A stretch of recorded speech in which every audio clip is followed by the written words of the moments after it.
Activate Transmodify. Tribute Alex for Nick. Deck profile.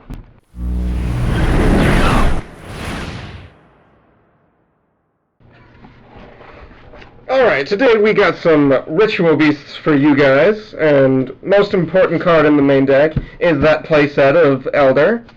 Get some extra normal summons off that dude. After that, we got one of your main searchers, which is Banishing Searching. Canahawk. Not quite as big as his older brother. We'll get to that in a minute, but very good searcher. Especially the way the deck works. Next, we got a Para Ritual Beast Tamer Wen for getting those banished monsters back on the field and then going into your contact fusions and setting off some crazy stuff. When is it good to play? Anytime! Then we got a playset of them pink dolphins. Everybody loves them pink dolphins. Everybody was coming to me at the tournament saying, "You got pink dolphins?" I had all the pink dolphins. Mostly because I stole them out of other kids' backpacks. And this is like extra compulsories for your decks. Then we got a Para Ritual Beast Tamer Lara. I'm actually probably going to take one of those out and replace it with the Wen Pendulum card. Because that's some craziness I need in that deck. But this one pulls them out of the graveyard, which the way the deck works is not as useful. But still can be useful. Got that Ritual Beast Apelio. More useful because it banishes cards from your graveyard other than the fact that it gives your monsters more attack. We got another searcher for you. That Ritual Beast Rempengu. Banish a card from your extra deck, then drop a card from your deck of the same type. Which now with the new fusion, we cover all 4 types in the deck. What? Oh. My bad. Should I go back and re-show that one? No, okay. it's fine. Then we got the Ritual Beast Tamer Zephyr Pilica, the Scale 1 Pendulum. Grabs monsters out of the graveyard. Mostly we just use it because it's more fusion fodder. Penguins. We got that Ritual Beast Tamer Zephyr Wendy, which I need one more of. Also mostly just for more fusion fodder. One-Dimensional Fisher, because you can never banish enough monsters in this deck. Ever. 2 MSTs, because I felt 3 was a little overkill. It's probably not, though. Now with that negating ability. 2 Soul Absorption, because you're going to be banishing so much in this deck, you can get 5,000 extra life points in 1 turn. And that was before the new cards.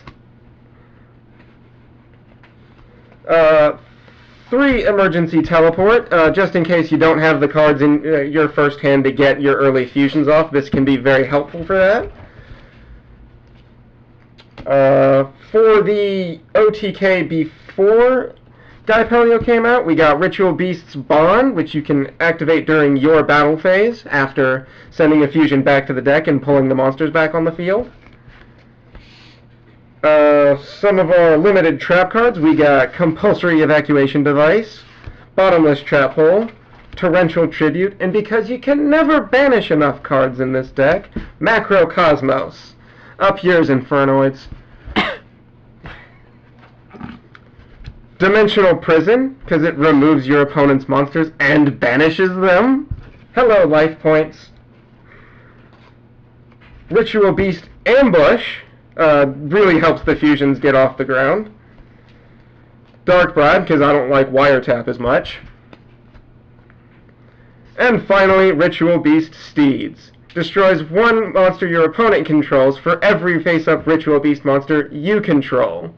And with the crazy summons you can get off with this deck, you can destroy 5 of your opponent's monsters. Moving on to that extra deck. The Ixies I run for the deck are number 101 Silent Honor Arc, Castel the Sky Blaster Musketeer, and Lightning Chidori, all for reasons I shouldn't have to explain, and if I do, you're a noob. Chidori is so expensive now. 3 of the Ritual Beast Ulti Petalfin, mostly for banishing it for searches from Rempengu. Can't have enough dolphins. No, you can't. Ritual Beast Canahawk at 3 for its searches, and you can get some crazy searches off this card.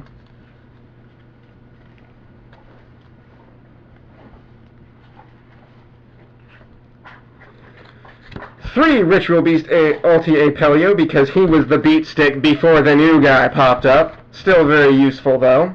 And finally, we got our own Herald of Perfection, Ritual Beast Ulti Gaiapelio. Now, you have to summon him with the materials, the Contact Fusion, to get his effect, but he can be put on the field with Ritual Beast spawned in case your opponent doesn't have any cards you need to negate. And finally, our side deck. One Ritual Beast, Spiritual Beast Rempengu, in case you're not getting enough searches. Windrose, just because. Altitude Knight can be very helpful in sticky situations. Divine Wind of Mist Valley, if you're playing one of those decks that just bounces stuff back to the hand, or you're playing some dick that likes to use Grand Mole. Soul Release, because it can banish cards from the graveyard. Raigeki, because who doesn't play Raigeki these days? One Vanity's Emptiness, which this card has actually saved my ass once or twice. Solemn Warning, because you'll have crazy life points. Don't worry about spending them. Spiritual Wind Art Miyabi, good for any wind deck. 2 Horn of Heaven. I actually put this in there for Cleafort, so I can probably tech it out for something else at this point. 2 Royal Decree, again, good for anything. And 2 Mirror Force, because I don't like 3. But this is definitely the best card.